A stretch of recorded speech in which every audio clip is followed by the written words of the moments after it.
Olá pessoal, tudo bem?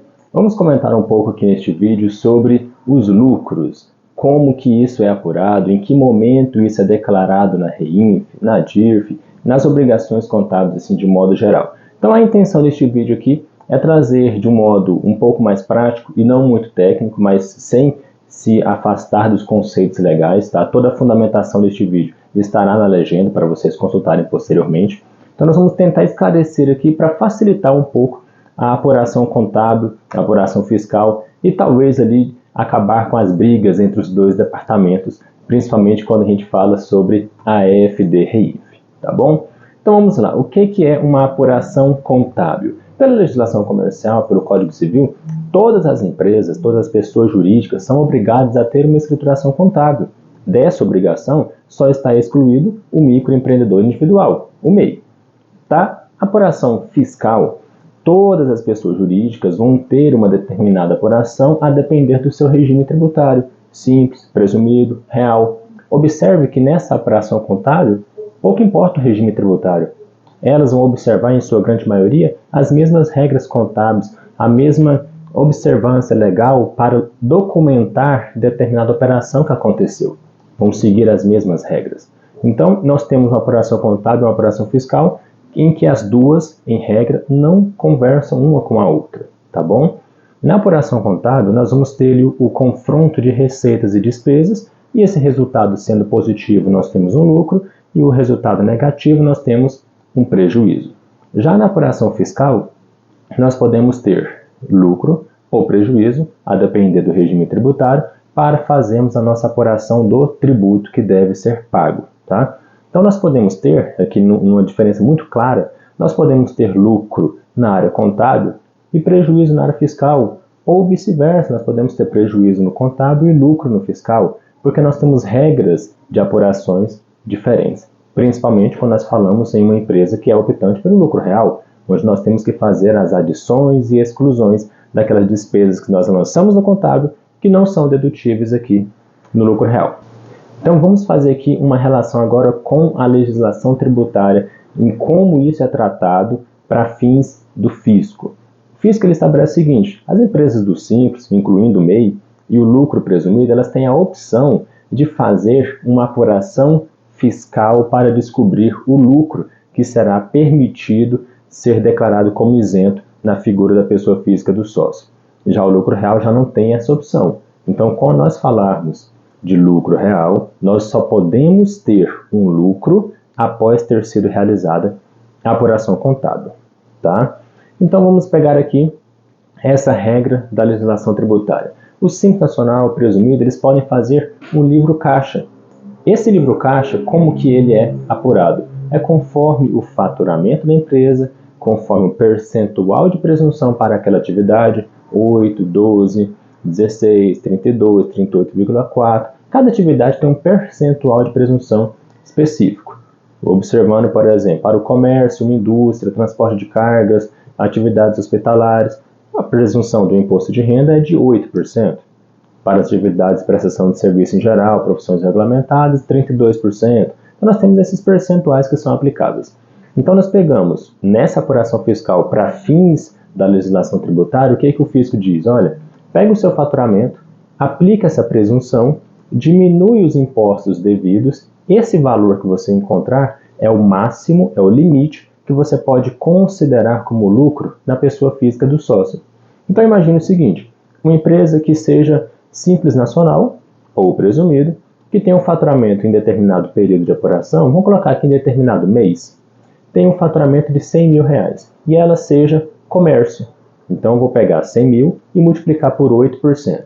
Nesse 8% eu encontro uma base de cálculo para eu diminuir os impostos do regime, para eu poder saber qual vai ser o lucro máximo que eu posso distribuir.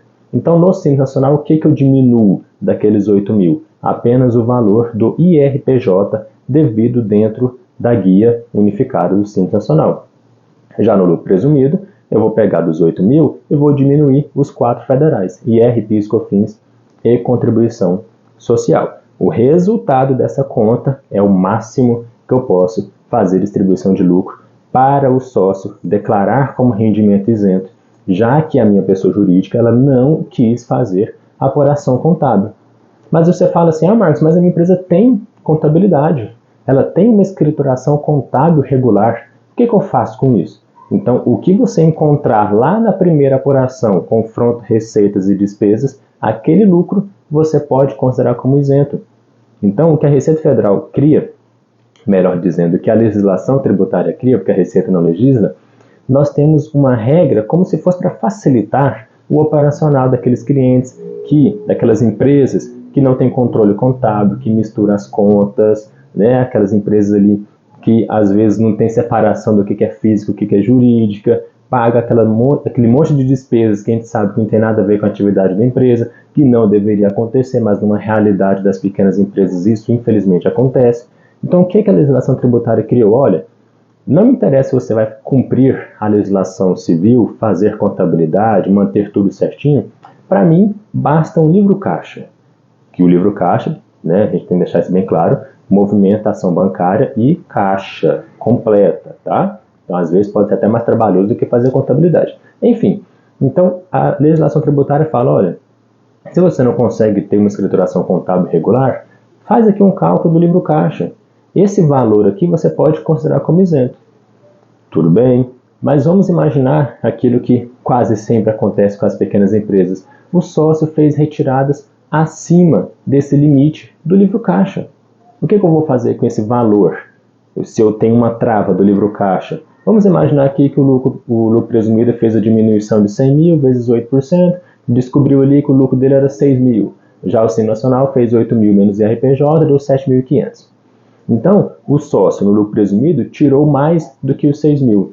E a empresinha do Simples tirou mais do que aqueles 7.500. O que eu faço com isso? Você, para manter a isenção da pessoa física dos sócios, precisaria então comprovar, mediante uma escrituração contábil, que aquele valor é lucro. Porque se aquilo não é lucro, gente, nós devemos reconhecer aquilo como o quê? Como empréstimo, como qualquer outra operação que não é lucro. Então eu preciso entender, olha, se o meu sócio tem um costume de realizar retiradas a título de lucro maior do que aquilo que eu apurei no livro caixa, eu tenho que ter uma sustentação contábil, porque senão aquilo vai ser tributado, seja a título de prolabore, empréstimo, qual outra operação que você queira. E aí a gente entra no contexto da EFD-REINF. A EFD-REINF não mudou essa regra contábil, essa regra fiscal, continuam os dois departamentos fazendo a sua função. Contábil faz o fechamento contábil, fiscal faz as suas apurações fiscais. O que gerou muita confusão é porque a EFD-REINF ela criou uma possibilidade desse lucro ser declarado na EFD-REINF de maneira trimestral. E aí surgiu então uma dúvida, onde o departamento fiscal e o departamento contábil começaram a discutir, falando, olha, agora eu tenho que fazer uma contabilidade trimestral, porque senão não vai dar tempo. Não é bem isso, gente. A apuração contábil permanece da mesma maneira, tá? Nós precisamos entender que a EFD-REINF criou um prazo para que você declare aquele lucro até o dia 15, se dia útil, do segundo mês após o encerramento do trimestre. É um prazo até, tá? E aqui vai um parênteses muito importante. O lucro só é declarado como isento na pessoa física do sócio, seja para a declaração do imposto de renda, seja para a REINF, seja para a DIRF, o lucro só é declarado como lucro quando ele é efetivamente pago, desembolsado, é regime de caixa, quando efetivamente o dinheiro foi colocado na mão do sócio, tá? Isso é uma regra e tem até uma solução de consulta da Receita muito clara quanto a isso, é regime de caixa, tá bom, gente? Então vamos imaginar o seguinte, um lucro que foi efetivamente pago agora, neste mês, novembro. Novembro faz parte do quarto trimestre, outubro, novembro e dezembro. Então, para fins da EFD-REINF, esse lucro que eu estou pagando em novembro, eu tenho prazo de até dia 15, se dia útil, do segundo mês após esse encerramento, que seria outubro, novembro, dezembro, janeiro, fevereiro, segundo mês é fevereiro. Teria até dia 15 de fevereiro para declarar esse lucro. Não quer dizer que o departamento contábil vai ter que se virar e fechar a contabilidade até esse prazo. O contábil continua com os prazos deles, conforme o operacional de cada empresa, conforme os prazos que constam naquele objeto social da empresa. Então, até dia 15 de fevereiro eu posso declarar esse lucro. E com a última alteração que aconteceu na nota técnica da FDRINF, nós podemos declarar esse lucro que foi pago em novembro, suponha, dia 20 de novembro. Esse lucro pago dia 20 de novembro, eu vou poder declarar na REINF do próprio mês de novembro, que eu entrego em dezembro, ou na FDRINF de dezembro, que eu entrego em janeiro, ou na FDRINF de janeiro, que eu entrego em fevereiro, tá? Então, eu posso declarar em qualquer uma destas, porque elas estão dentro do prazo de 15 de fevereiro. Aí vocês perguntam, Marcos, mas o lucro foi pago 20 de novembro, eu não consigo declarar 20 de novembro dentro da competência dezembro ou dentro da competência janeiro? Consegue. A nota técnica permitiu que o Código de Rendimentos 12001 possa ser declarado em qualquer um destes meses, porque não vai ter a validação da data e período de apuração, tá? Então tenham bem em mente, o lucro foi pago em novembro, beleza, vou declarar na FDRINF dentro desse prazo e, consequentemente, na DIRF também do ano que vem. Agora vamos entrar na questão de que, Marcos, existe antecipação de lucros? Existe como eu fazer isso para fins da FDRINF? Cada retirada de saque é lucro? Não. Aqui a gente entra numa polêmica muito grande e aí vai sempre opiniões, mas a ideia é a gente cumprir o que a Receita Federal está estabelecendo na FDRINF. O lucro ela quer que seja declarado conforme a data de pagamento. Ponto. Data de pagamento. Então nós vamos fazer o seguinte, vamos imaginar um mundo perfeito, um cenário perfeito, onde uma empresa faz a sua apuração contábil de janeiro a dezembro e termina dia 31 de dezembro, apura receitas e despesas e descobre o lucro. Dia 31 de dezembro faz a retirada do lucro para o sócio. Cenário perfeito ideal, apurou-se o lucro do próprio ano, dia 31 de dezembro distribuiu para o sócio. Foi um lucro contábil, apurado com base em uma estruturação contábil e que foi efetivamente pago dentro do ano. Então esse lucro pago no último dia do ano vai ser declarado na REINF de dezembro ou de janeiro, tá? Vamos numa outra situação, a empresa pode fazer pagamento de lucros em qualquer momento do ano, se for um lucro, por exemplo, apurado anteriormente, está lá no seu balanço como lucros acumulados, pouco importa em que momento que ela vai pagar, o mês que ela pagar, eu vou fazer a declaração para o Fisco Federal. Talvez o grande problema da REINF, o que causa muitas discussões, é a tal antecipação de lucros. Nós temos uma regra muito clara na legislação fiscal, e isso, de novo, não entra em questão contábil, não quer dizer que agora a contabilidade tem que fazer uma apuração contábil mensal, uma apuração contábil trimestral. Não muda as regras contábeis, tá, gente? Continua fazendo o que o contábil já deveria estar fazendo há muito tempo. Então, o que a Receita Federal permite? Salvo engano, a Instrução Normativa 1700, eu falei que não ia falar normas, né? Mas a 1700 vai falar o seguinte, no artigo 238, o lucro ele é isento, ponto. Ainda que ele seja declarado com base em um balanço ainda não encerrado. Aqui que entra a tal antecipação de lucros. Eu posso fazer? Posso. Só que você tem que ter uma certeza de que você vai terminar o seu ano com saldo contábil de lucro apurado suficiente para poder cobrir aquelas retiradas que você fez declarando antecipadamente. Porque se não tiver, a própria legislação vai dizer que esse excedente ele é tributado, e é uma tributação pesada, uma tributação de um percentual de 35% sobre uma base reajustada. Então nós temos que ter alguns cuidados com isso, tá? Então nós vamos lá, algumas dicas que a gente pode colocar. Nós podemos considerar que o contrato social vai ter essa previsão legal de que a empresa poderá fazer levantamentos antecipados de balanços para poder dar sustentação para essa antecipação de lucros. Primeira regra, tem que constar isso. Toda a regra de remuneração dos sócios tem que constar no seu contrato social. Depois disso, observadas essas regras aqui, nós vamos para a apuração desse lucro mensal. Primeiro, gente, não existe contabilidade levantada em janeiro, deu lucro, distribuir. Ah, levantei em fevereiro, deu lucro, distribuir.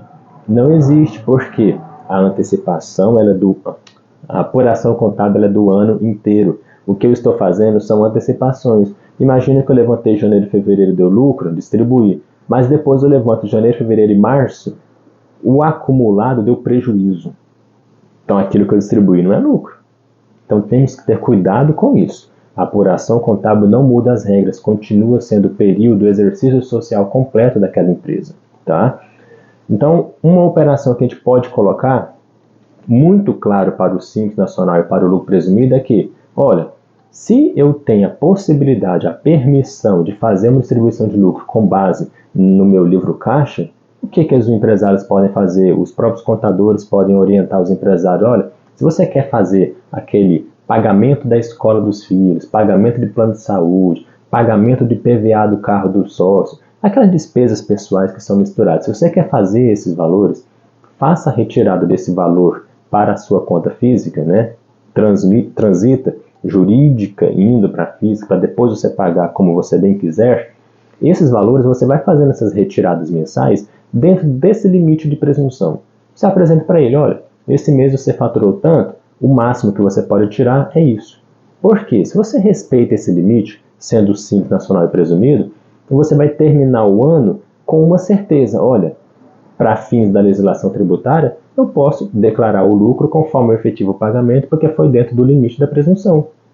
E se por um acaso chegou no final do ano, você faz o levantamento contábil, o lucro que foi apurado foi maior do que essas retiradas, você reconhece lá um lucro a distribuir para o ano seguinte ou faz uma distribuição no final do ano para aquele sócio, tá?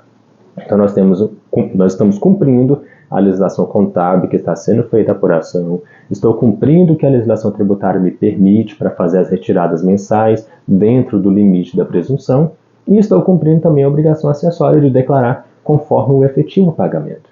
A situação muda um pouco quando se fala em lucro real, porque o lucro real, contabilmente, ele pode ter prejuízo e fiscal pode ter lucro, ou contábil pode ter prejuízo, ou vice-versa, né? Então, no lucro real, essa situação acaba mudando um pouco. Para o lucro real, nós podemos ter um cuidado, na verdade, nós devemos ter um cuidado maior quando se fala em antecipação de lucro, tá?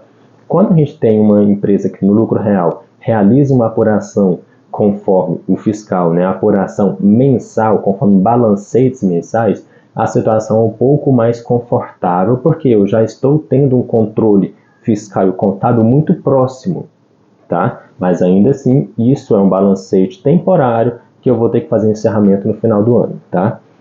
Quem faz a apuração fiscal do lucro real de maneira trimestral, não quer dizer que o contábil também vai fazer trimestral, porque não vai fazer diferença. Se trata de antecipação do mesmo jeito.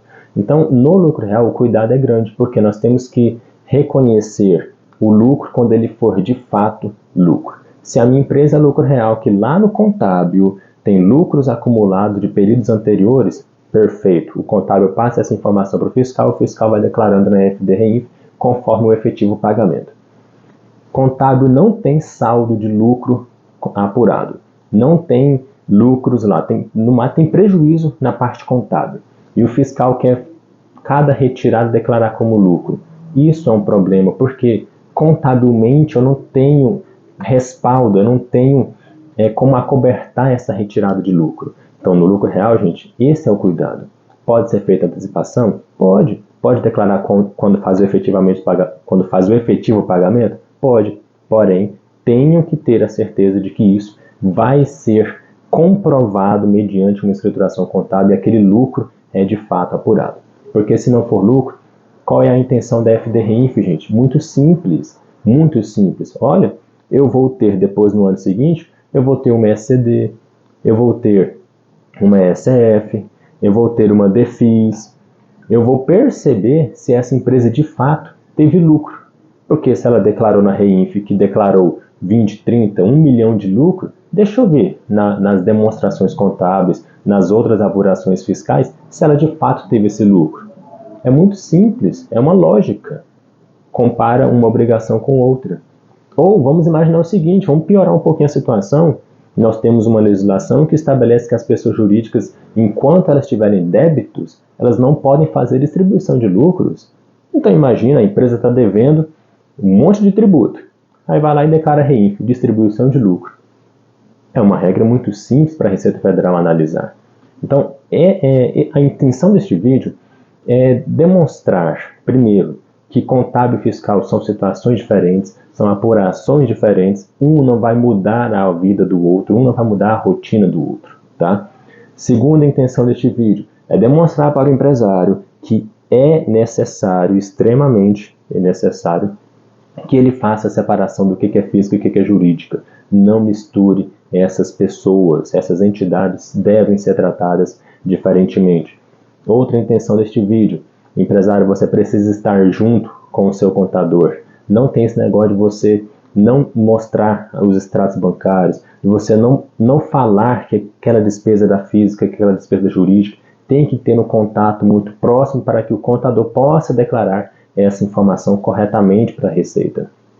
Outra intenção é talvez dar uma dica para essas empresas que são simples e presumidas, que possam ali ter um cuidado com a SUF-DRINF, declarando conforme a presunção, e depois a gente faz uma sustentação contábil, já que para o fisco eu posso usar livro caixa e não fazer contabilidade, então vamos usar isso a nosso favor.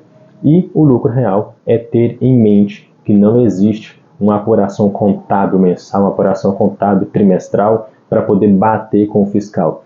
Eu sei que muitas vezes nós fazemos isso para poder fazer um fechamento perfeito em ECD e ECF, mas a legislação contábil ela é o exercício por completo. Então, gente,